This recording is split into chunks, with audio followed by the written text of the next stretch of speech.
Hey there, I'm Kathleen. Welcome to my channel where we talk about lifestyle, entrepreneurship, and faith.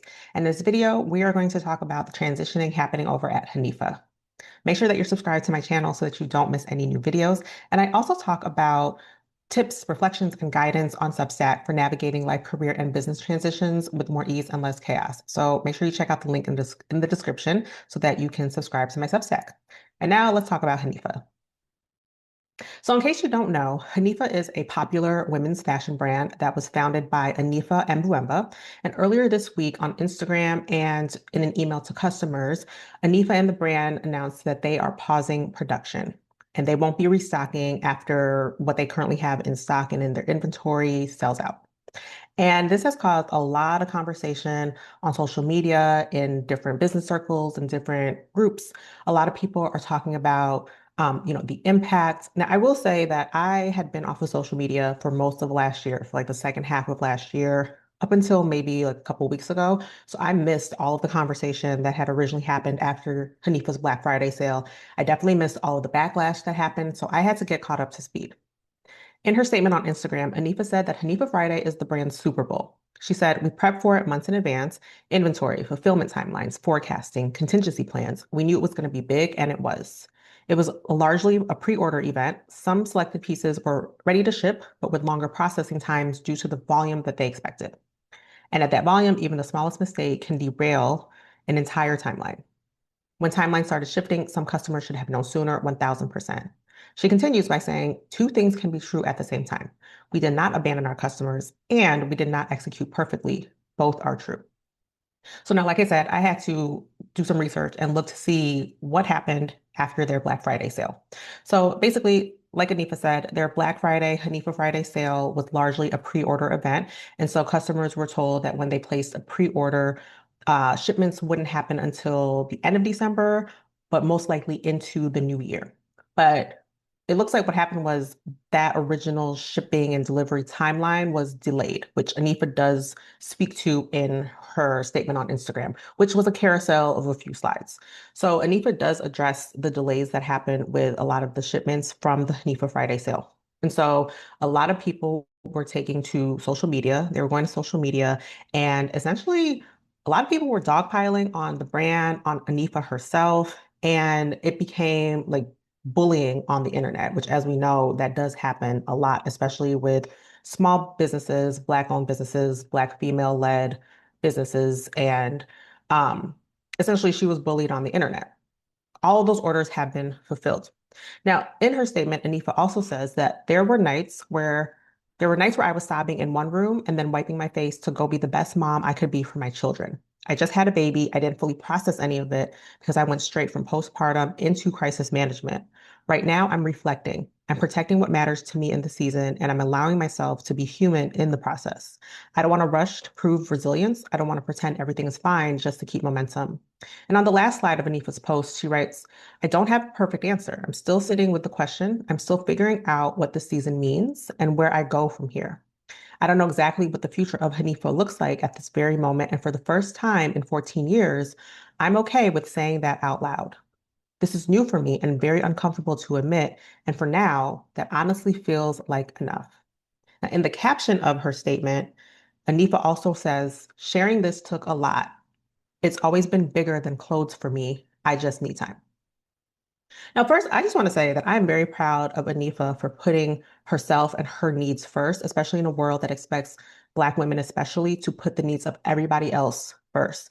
I really appreciate how she said she doesn't want to just keep going to prove resilience or, keep pushing through so that she doesn't lose momentum, because that is something that I've seen in some of the conversation that's been happening online. I've seen some people say that well, first, when she said that she was pausing production, a lot of people went online and were like, Hanifa is closing. That's not what she said. Now, I did also see some people who said that because it's a self-funded business, Hanifa is a self-funded business, that a pause for self-funded businesses can be the beginning of the end, or a lot of self-funded businesses cannot afford to take a pause. And I definitely understand that. I also think I when I read Anifa's statement, I didn't get the sense that this decision to pause is related to capital or money. I think it's easy to assume is not the right word, but for lack of a better word, of course, it's easy to assume that capital is an issue because statistically, Black women founders get less than 1% of available capital. Like investors don't invest in Black women-led businesses by and large. So I think it's natural to assume that by taking a pause, that that means that there's like financial issues or that her company can't afford to take a pause. But that's not the sense I got in her statement. In her statement, I'm not going to read the whole thing because it's kind of long, but in her statement, she also talks about how, as a company, as a business, they were able to get through the intensity of the last few months since the Black Friday sale. Like she mentions that she says that there's a difference between holding someone accountable and being cruel. So she does address the bullying that she experienced online because customers were upset. One thing I also just want to say is I think customers have every right to be upset if you've you've spent money on something, you've pre-ordered it. The original communication said it would arrive, within however many weeks or would arrive after the new year.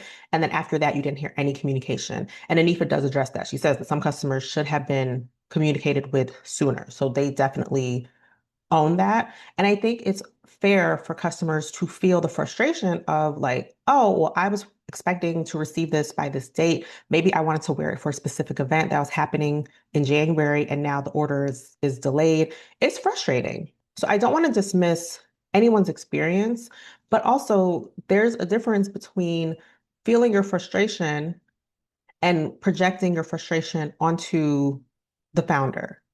I think, as Anifa said, with the delays that happen, any small delay derails everything, right?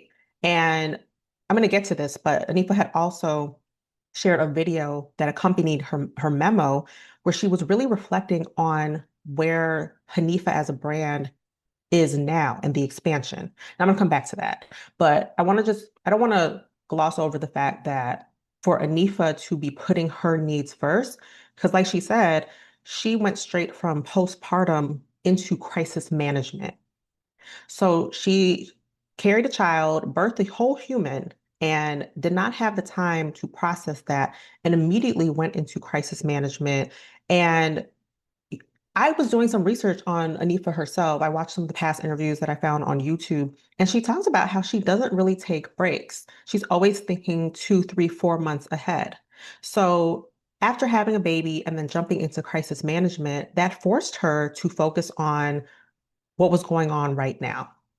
Initially, when I first heard all about this, I kind of wondered if the Hanifa Friday sale was like the first time they had done this sale. But when she said this is like their Super Bowl, so they prepared for it, processes and systems sometimes break after a few years. Like they might work for the first couple of years, but then you get to a point where you've grown and your systems break. And it sounds like that's what was happening at Hanifa.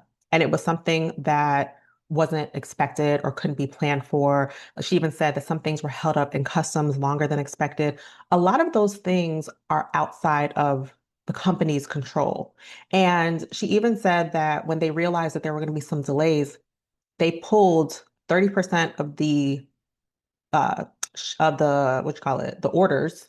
They pulled 30% of it out of their manufacturing partner and they fulfilled them within the Hanifa headquarters in Baltimore. So it sounds like she and her team did everything that they could to problem solve, but they forgot to keep the customer updated each step of the way. And for that, people felt frustrated. Um, so like I said, Anifa also shared a video with her memo that where she reflected on where she was or where the brand is. She talked about walking into headquarters and how it looks different than it did even a year ago. So the brand has had a lot of growth quickly. And I think in business, people are always talking about scaling and growing, but no one really talks about what that means. Now, again, I'm not really focused in this video about the business piece. I'm really talking about the transition piece and the fact that for Anifa to be going through a life transition and having another baby, and then her business is going through a transition in its growth and expansion, how she's now really reflecting. And she used the word reflecting both in her video and in her statement. She said, like in her statement, she said that right now she's reflecting. And I think it takes a lot of, well, first, I think that's the sign of a true leader is knowing when to pause and knowing when to keep going. When everyone around her or a lot of people are probably saying like, no, you have to keep going, you have to keep going. Like you got through that crisis. Now you just have to keep going. And what Anifa is saying is like, yeah, we got through that crisis, but right now we need to reset. Because what she also says in her statement is this still worth it? And that it's bigger. It was never just about clothes, it's bigger than that. So it sounds to me that she's taking the time to pause and really reconnect with the vision and reconnect with the why of the brand. Where the brand is today, does Hanifa want Hanifa to continue as it's going? Or is this an opportunity to pivot or change courses? Hanifa, the brand, took a break back in 2015 under similar circumstances, not with the online bullying that happened, but where the brand started to grow, which I didn't know that Hanifa herself would sew every piece up until 2018. She would sew everything by hand herself. But in 2015, the brand took a pause because they grew and needed to reset. So this isn't the first time that Hanifa as a brand has taken a pause. And so I don't necessarily think that this means that it's the end. Again, if this is the end, I think it will only be after a lot of thought. I think it will be only after Anifa decides what is next. What does she want? And I love the fact that she says she does not know what's next and that it's uncomfortable for her because she seems like the type of person who knows how things are going to be or has a vision for how she wants things to look long term. So for her to publicly say, I'm taking time, I think that's really courageous. And I think this is the start of a journey to who she's becoming from here to the future. And I think she'll be okay. I do think she'll be okay.